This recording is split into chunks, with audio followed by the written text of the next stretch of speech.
ভোটের উত্তাপে টকবক করে ফুটছে উত্তর চব্বিশ পরগনার বরানগর। একদিকে দমদম লোকসভা কেন্দ্রে বিজেপি প্রার্থী শিলভদ্র দত্ত, অন্যদিকে বরানগর বিধানসভা কেন্দ্রের উপনির্বাচনে বিজেপি প্রার্থী সজল ঘোষ। দুজনের একসঙ্গে অংশগ্রহণ করলেন বরানগর রাজাবাগান বস্তির নাম সংকীর্তনের অনুষ্ঠানে। এরপরে শুরু হয় সান্ধ্যকালীন প্রচার। কেন একসঙ্গে প্রচার, এ প্রশ্ন করতেই সজল ঘোষের জবাবে উঠে আসে তৃণমূলের সৌগত রায় ও সায়ন্তিকা বন্দ্যোপাধ্যায়ের যৌথ প্রচারের প্রসঙ্গ। হ্যাঁ, তো যৌথভাবে প্রচার না চালালে হবে? সায়ন্তিকাকে ছাড়া সৌগতদা কোথাও হাঁটছে? কোথাও দেখতে পাবেন না।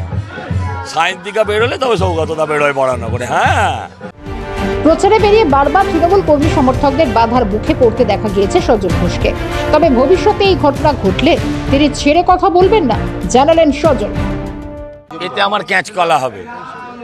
এরম যত করবে তত ভোট বাড়বে। এরকম যত করবে তত ভোট বাড়বে, তত ওরা ভোট হারাবে।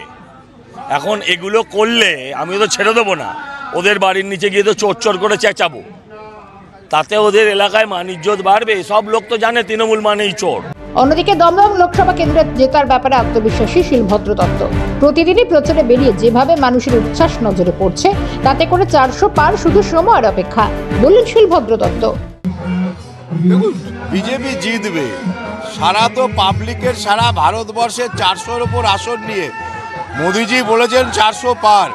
সেটা 400টা কোথায় ওঠে সেটা হচ্ছে মানুষ দেখছে। সুতরাং সারা তো আছেই, জিতবে বিজেপি। তবে এই দুটি কেন্দ্রে শেষ হাসি হাসবে কে, তা জানতে অপেক্ষা 4 জন। ক্যামেরা জ্যাকি সিং এর সঙ্গে প্রীতিশ বন্দ্যোপাধ্যায়ের রিপোর্ট, ক্যালকাটা নিউজ।